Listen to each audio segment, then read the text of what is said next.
les sports, les infos, la musique, l'actualité, le tout tamisé et servi à chaud pour vous sur Radio Clédou.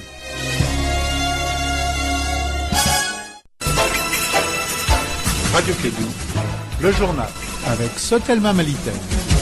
Mesdames et messieurs, fidèles auditeurs, en condition de Clédou de sa matinale, sur l'ensemble de réseau Clédou, nous vous disons bonjour, bienvenue, que vous soyez de Bamako, de Koulikoro, de Ségou, de Sikasso, de Mopti, de Tombouctou, de Gao, de Kidal, de Meneka, de Tedani. Voici les régions du Mali. Alors, nous allons vous informer.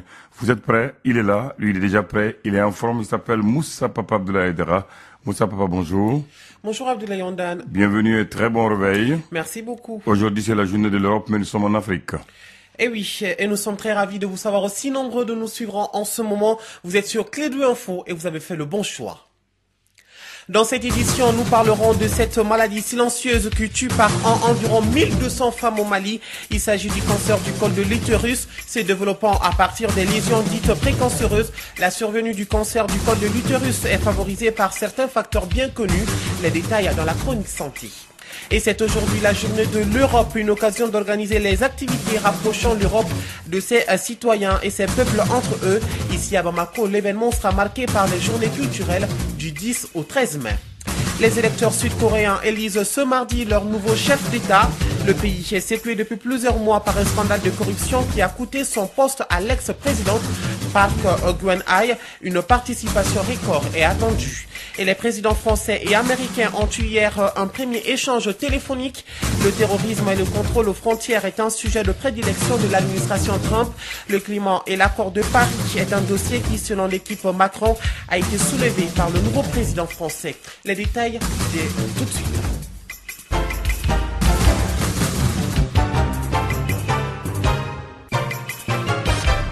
Bienvenue à tous dans cette édition lutte contre l'insécurité. Les femmes s'engagent. Plusieurs organisations des femmes s'impliquent dans l'application de l'accord pour la paix et la réconciliation au Mali. Venues de tout le pays, elles se sont réunies à Bamako afin de mutualiser leurs forces pour le retour de la paix au Mali. Bagayogo Aminata Traoré est députée à l'Assemblée nationale du Mali. Elle nous donne ici quelques précisions. C'est un message fort en ce sens que ça nous fait nous dire à nous qu'il faut la cohésion pour faire avancer le Mali. La cohésion entre les femmes, c'est essentiel et c'est énorme. Sans cohésion, il n'y a rien. Donc je pense que ça, c'est le message fort que j'ai retenu de tout ce qui était, de toutes ces représentations d'associations, d'organisations de femmes qui étaient là aujourd'hui autour de la ministre avec ses collaborateurs. Donc ça, c'est déjà important. Bon, la thématique qui devait être abordée, c'est-à-dire une concertation pour la paix et une concertation pour le dialogue social. Je pense que tout ça, c'est des questions d'actualité, des questions pressantes aujourd'hui pour le Mali, pour aujourd'hui et pour demain. Donc je pense que pour cela, il s'agit concrètement que l'accord pour la paix, qui est l'élément moteur aujourd'hui, puisse être appréhendé, compris par l'ensemble des femmes du Mali, pour que chacun à son niveau puisse relayer le message qui doit aller dans le sens de l'apaisement du climat social. Bagayogo Aminata Traoré, député à l'Assemblée nationale du Mali, qui s'exprimait au micro de Mahamadou Kane. Le collectif des régions non opérationnelles CRNOP était à Nioro du Sahel. Il a eu des échanges avec les notabilités, les Kaba Diakité, Tal et les shérifs de Nioro, Cheikh Bouye Mohamed Aïdara, qui a d'ailleurs donné son soutien inconditionnel et ses bénédictions. Une importante assemblée s'est tenue à l'ancienne maison du peuple de Nioro pour échanger avec la population sur la démarche du collectif et les actions à entreprendre. Mamba Koulibaly est le président du collectif. Le grand métier de shérif nous a reçus, il nous a rassurés, il nous a fait de la bénédiction et il a apporté son soutien à nous, il est avec nous pour que notre objectif soit atteint. En plus, quand nous sommes venus dans la salle était complète. De 9h jusqu'à 14h, vous-même vous voyez, la salle était archi comblée. Les gens sont restés patients jusqu'à la fin de l'événement sans sortir. Donc il y a une satisfaction morale. Vu la mobilisation, vu l'implication des familles fondatrices, n'est-ce pas, des Nioro, vraiment nous sommes comblés. Notre doléance, n'est-ce pas, au gouvernement, pourquoi aujourd'hui, au nom de ces 9 régions, au nom, n'est-ce pas, des chefs de coordinateurs, des chefs de village de ces 9 régions, le collectif sollicite jusqu'à présent, le gouvernement de rendre opérationnel ces 9 régions d'ici les générations à venir. Ça, vraiment, notre souhait le plus ardent. Nous ne voulons pas vraiment qu'il y ait ces élections locales ou régionales avant que les régions soient des régions opérationnelles, à savoir faire le découpage et la nomination, n'est-ce pas, des gouverneurs pour que nous puissions participer, Inch'Allah, s'il plaît à Dieu, n'est-ce pas, aux prochaines élections, que nous ayons nos présidents régionaux qui puissent faire face, n'est-ce pas, au développement de nos régions. Voilà, Mamba Coulibaly, le président du collectif des régions non opérationnelles. Nous sommes à présent dans la ville de Caille où a eu lieu le lancement officiel du système décentralisé d'enrôlement des demandes de passeports biométriques. La cérémonie a été présidée par le général de brigade Salif Traoré, ministre de la Sécurité et de la Protection civile, accompagné de son collègue de la Justice et des gardes des Sceaux. Désormais, une équipe de police sera installée dans toutes les capitales régionales pour permettre aux régionaux d'obtenir sur place leur passeport biométrique sans qu'ils viennent ici à Bamako.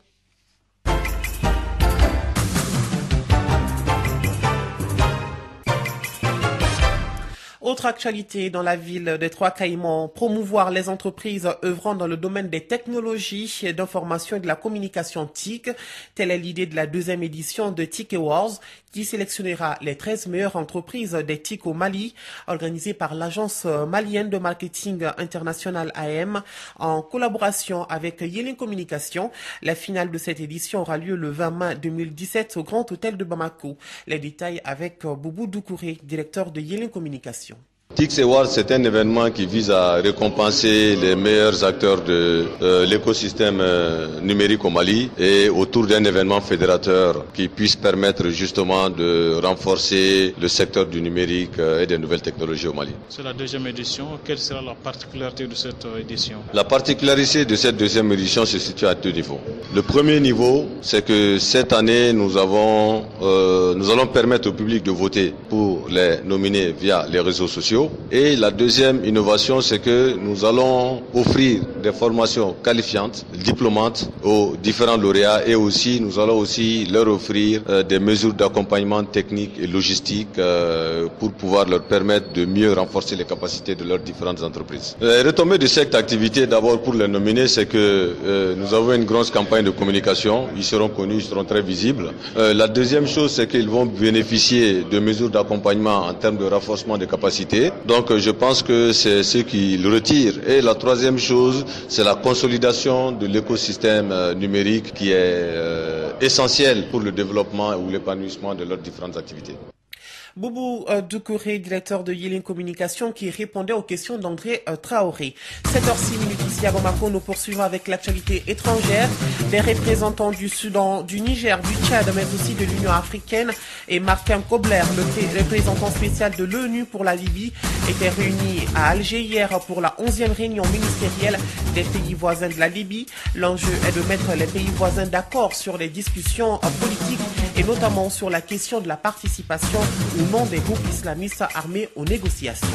Au Burkina Faso, la société civile salue l'élection d'Emmanuel Macron, une société civile qui a participé à la lutte contre la modification de la Constitution qui aurait permis à l'ex-président Blaise Compaoré de rester encore au pouvoir. Cette société civile espère en tout cas que la jeunesse africaine va s'inspirer du cas Emmanuel Macron pour parvenir à de véritables changements à la tête de leur pays. L'opposant gabonais Jean Ping est persuadé que le nouveau président français va secouer le cocotier. Emmanuel Macron ne pourra pas, ne devrait pas et je ne crois qu'il ne fera pas de la continuité, dit-il avant de déclarer que le Gabon a toujours été le prototype de la France-Afrique de papa. L'opposant considère avoir gagné la présidentielle du 27 août déjà et a écrit hier soir à M. Macron pour le féliciter en qualité de président élu. Le nouveau chef français des armées va devoir faire face à plusieurs défis sur les questions de défense, avec au cœur de celle-ci la problématique du terrorisme. Emmanuel Macron fait de la lutte contre l'organisation État islamique la pierre angulaire de sa future politique de défense qui, dans les grandes lignes, suit la trajectoire de celle de François Hollande. Et déjà, Donald Trump et Emmanuel Macron ont eu hier une conversation téléphonique à l'initiative du président des États-Unis. Les deux présidents ont évoqué la lutte contre le terrorisme, le réchauffement climatique lors de cet appel téléphonique. Et je vous l'en annoncé dans le titre, les Sud-Coréens élisent ce 9 mai leur président après la destitution en mars, la présidente dirigeante emportée par un scandale de corruption. Après 9 ans de pouvoir conservateur, le candidat favori est le progressiste Moon Jae-in, partisan d'un dialogue avec la Corée du Nord.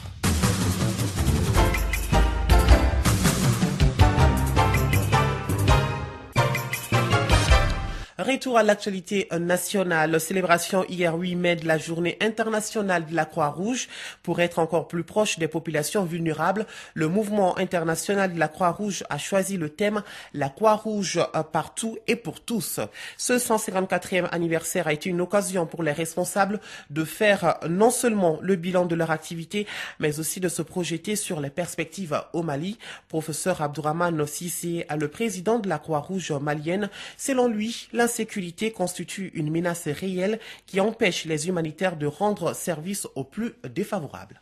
Le thème partout et pour tout suppose que la Croix-Rouge malienne doit être présente partout sur le territoire et elle doit aussi avoir ses activités en direction de tout le monde, sans distinction aucune. C'est un slogan aussi qui magnifie un peu le travail des nombreux volontaires de la Croix-Rouge, qui de façon désintéressée du travail extraordinaire chaque jour que Dieu fait. Et tous les jours plus et chaque jour mieux pour les vulnérables. Et notre pays est aujourd'hui confronté à d'énormes difficultés. Et on vient de signer l'accord d'Alger qui est en train de prendre forme, mais de façon résiduelle, il reste encore des poches où sévit encore ce banditisme résiduel. Et nous pensons que ces activités nous empêchent d'être dans la plénitude de nos moyens d'intervention. Vous avez certainement noté qu'on a même perdu souvent des chauffeurs dans l'action. Et c'est le lieu peut-être de lancer cet appel-là en direction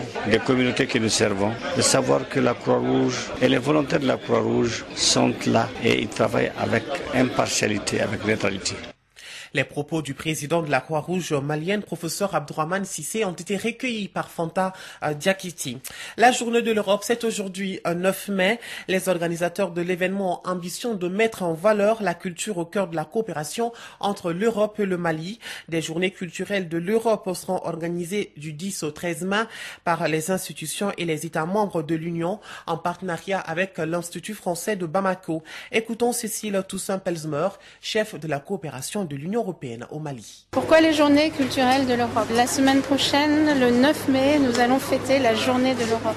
À cette occasion, les ambassades des pays de l'Union européenne présents au Mali et la délégation de l'Union européenne au Mali ont voulu célébrer cet événement avec ses partenaires et amis maliens en les invitant à des festivités culturelles de diverses formes. Il y aura des films, des concerts, des expositions, il y aura aussi une conférence qui permettront au public malien de découvrir, de mieux connaître l'Europe et ses pays. Alors notre première attente, c'est que le public malien vienne nombreux.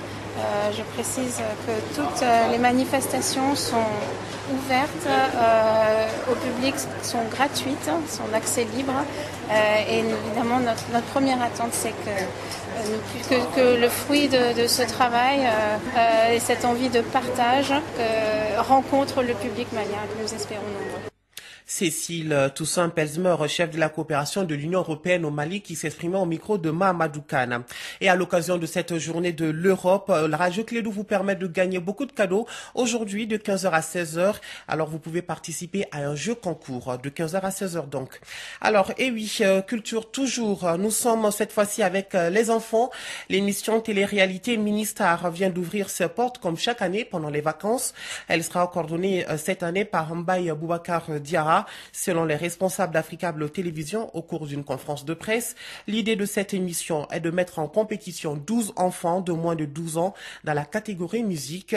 Mais Mariam Kouyaté nous signale que cette année, l'émission connaîtra une innovation au-delà des chants, des danses et des imitations d'artistes.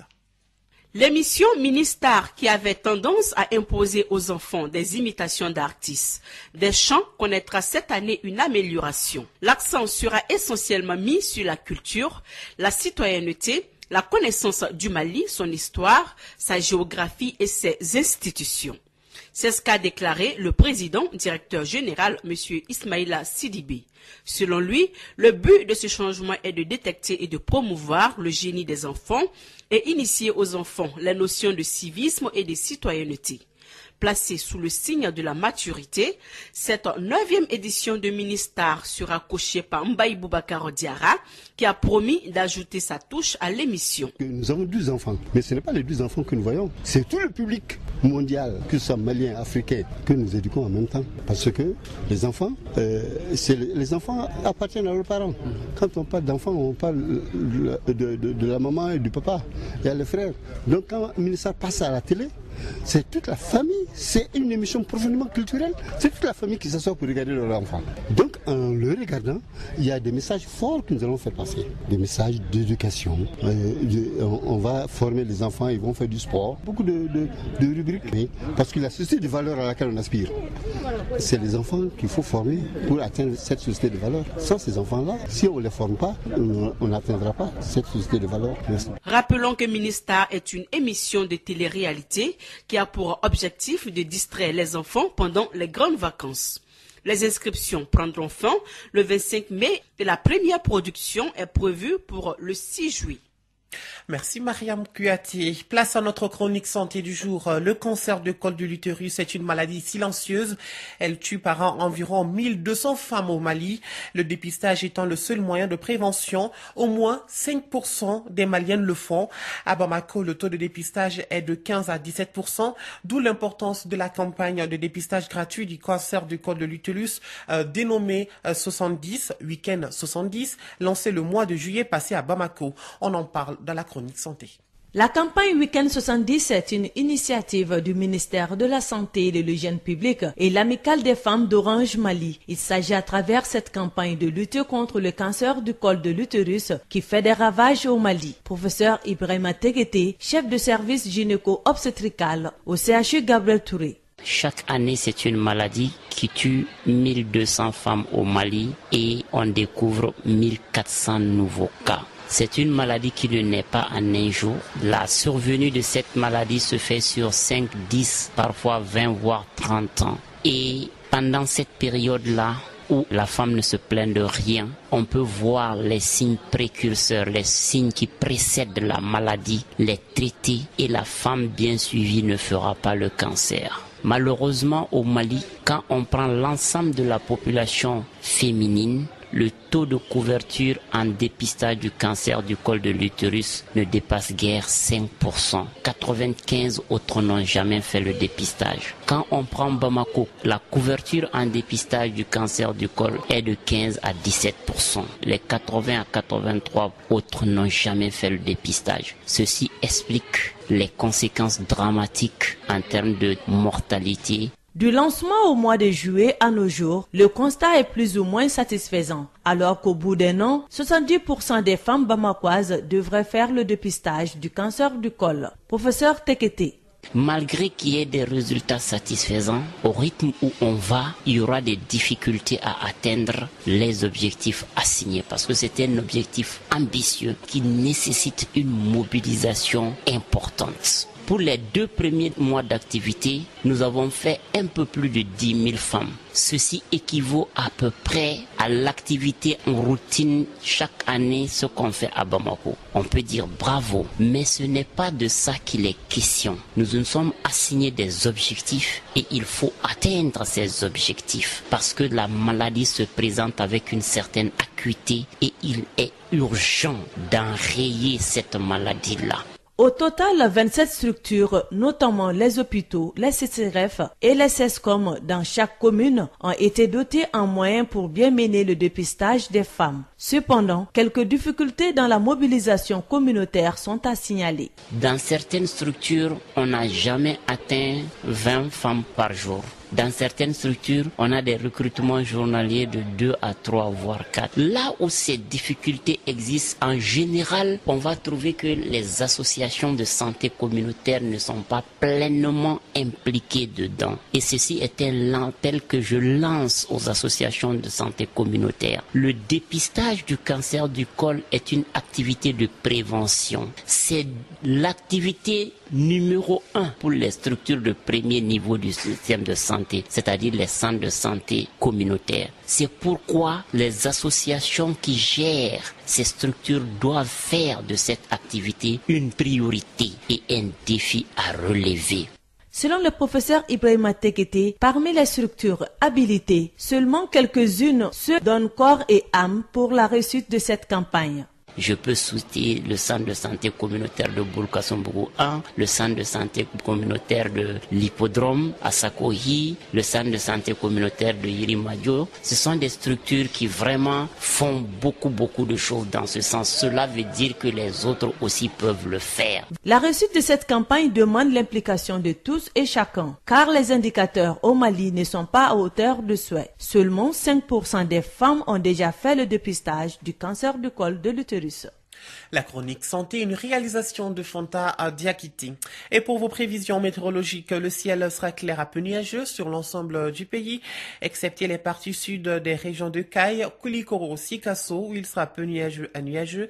Les vents seront de direction sud-ouest d'intensité faible à modérée sur l'ensemble du pays, excepté les régions de Tombouctou, Taoudéni, Gao, Kidal et Menaka, où ils seront de composante nord-est. La visibilité sera complètement réduite par la poussière en suspension dans les régions de Caille Nord, Koulikoro Nord, Tombouctou, Taoudéni, Kidal, Gao, Menaka, environ 5 km et légèrement dans celle de Mopti, environ 8 km. Des orages parfois accompagnés de pluie d'intensité faible à modérée se produiront en fin d'après-midi ou la nuit dans les régions de Caille Sud, Koulikoro Ouest et Sikasso. Les températures seront assez stables sur l'ensemble du pays et sur notre belle capitale et environ. Le ciel sera peu nuageux à nuageux avec un vent de direction au nord-est d'intensité faible à modérée. La visibilité sera bonne. Des orages isolés, parfois associés de pluies d'intensité faible à modérée, interviendront en fin d'après-midi dans la partie ouest de Bamako. Les températures maximales et minimales prévues pour la journée sont respectivement de 41 et 27 degrés. Le soleil s'est levé ce matin à 6h06 et il se couchera à 18h51.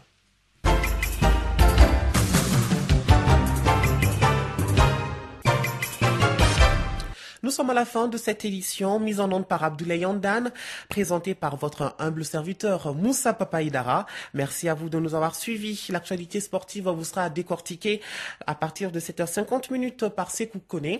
Et la pensée du jour, les petits moments de galère servent à nous rappeler combien souffrent les pauvres au quotidien. À méditer, mesdames, messieurs, et excellente journée à tous. Radio Kédou, le journal avec Sotelma Malitaine.